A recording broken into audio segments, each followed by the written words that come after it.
Yeah, Real Madrid have really, really good individuals. I don't think that's in question. What is in question is their plan, is their style of play, is their collective play, which has not really been on show for large swathes of the last 2 months. Here's the table. Alavés 12th, 18 points from their 16 matches.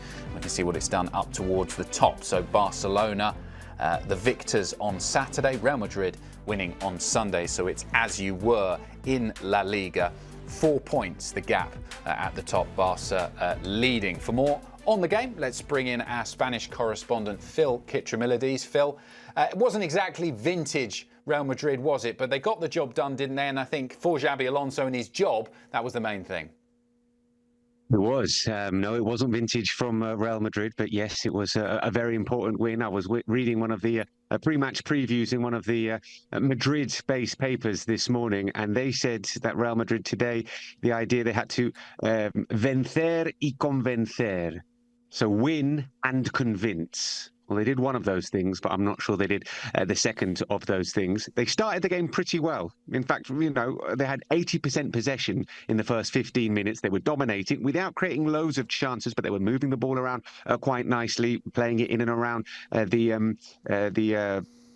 back of the Alavés defence and opening a few things up. Then they scored, and then they took a step back and they just completely allowed Alavés onto them, and they ended the first half much stronger, the home side. That brilliant Thibaut Courtois save denying them. There's always one Thibaut Courtois save. And then in the second half, Real Madrid were huffing and puffing, and then that goal came out of more or less nothing for Alavés. Let's put this into context. Alavés are not a brilliant attacking side. They're the second lowest scoring team in the division. Against a better team in the final third, I think Real Madrid would have suffered a lot more today. As it is, Vini Jr. and Rodrygo produced a lovely combination for what was a massive, massive goal. But Xabi Alonso, and just looking on Marca's website just to see what their reaction was, Xabi buys time is their headline. But nobody is convinced, particularly by how the side played today. There were some okay bits of play, but not for large stretches, and not against a particularly demanding opponent. So yeah, they won. Big win, important win. No, Xabi Alonso's not going to be sacked this evening, which he would have been, I think, if they'd lost tonight. But still, it remains pretty unconvincing from Real Madrid. Hey Phil, the partnership is starting to grow, obviously, not necessarily just between Kylian Mbappe and all the other players in that Real Madrid side. I love what we've seen from Rodrigo and that little connectivity with Vinicius Jr. That's now 11 assists he's actually laid on for Rodrigo, and he gets his goal. It's back-to-back games with a goal after going 32 without. How important is it for other players to step up outside of Kylian Mbappe? How important is it for Xabi Alonso that he doesn't just rely on one player who's scored 57% of their goals? I think that's absolutely key, Ian. Rodrigo hadn't scored in the league since the 19th of January. He's almost gone an entire calendar year without scoring. And you talk about, individuals.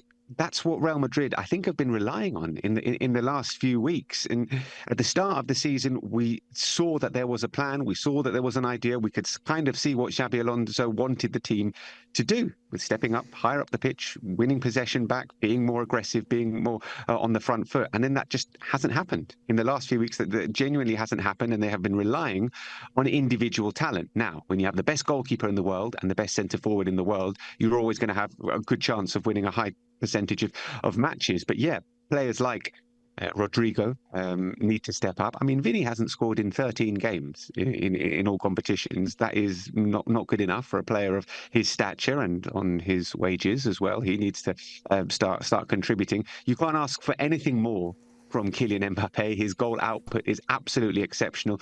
Tonight, he was sort of drifting to the left quite a lot, where he likes to be, and cutting inside. And the goal, Ian, you absolutely love that goal. It's such a good finish from him. But also, you've got no doubt that he's going to score. When he gets into that position, the form that he's in, the physical specimen that he is, and the confidence that he's got, there's no doubt. So, yeah, Real Madrid have really, really good individuals. I don't think that's in question. What is in question is their plan, is their style of play, is their collective play, which has not really been on show for large swathes of the last 2 months. And Phil, what's been the response to the performance, the result, from the fans there in Madrid? Does this make them feel a little bit more comfortable with Xabi Alonso continuing, at least for the next few weeks? No. No, A ringing endorsement. These are the most demanding fans in the world. Literally the most demanding fans in world football. They will whistle if they win. If they're at the Bernabeu and Real Madrid have won, but they haven't played, to standard, they will whistle. They will boo them off the pitch because it's not good enough. They have the highest standards in the world, and that performance from Real Madrid tonight is not enough to placate the Real Madrid supporters. There needs to be more. There needs to be more from almost everyone. I think no one really is is escaping the criticism from Real Madrid fans. So no, this was not enough for Real Madrid tonight, and it was not enough for Xabi Alonso in terms of his long-term future, and it was certainly not enough to placate the fans. OK, I want to finish on a real positive now going forward, even if it is without Xabi Alonso on the sidelines. Victor Valdepeña's performance as a fullback, it's never easy to be thrown into the fire, and this was a massive game for the youngster, but my oh my did he step up big. Did really well, didn't he? And, I have to confess, I do follow Real Madrid a lot. I try and keep abreast of who's coming through the youth academy. I used to commentate a lot of Real Madrid youth academy games, and I wasn't overly sure who Victor Valdepeñas was before I saw him on the bench against Manchester City. He's not a player who has had a lot written and spoken about him.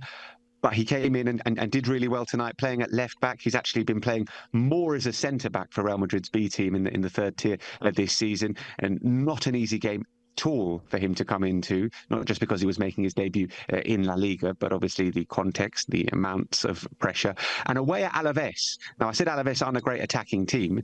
Alavés, it's a bit like, imagine Stoke City on a cold Tuesday night. Alavés on a cold Sunday evening is, broadly speaking, the Spanish equivalent of Stoke City, an aggressive team, the team that make the most fouls in La Liga. It's cold, the atmosphere is hostile, so it's not an easy place to go to.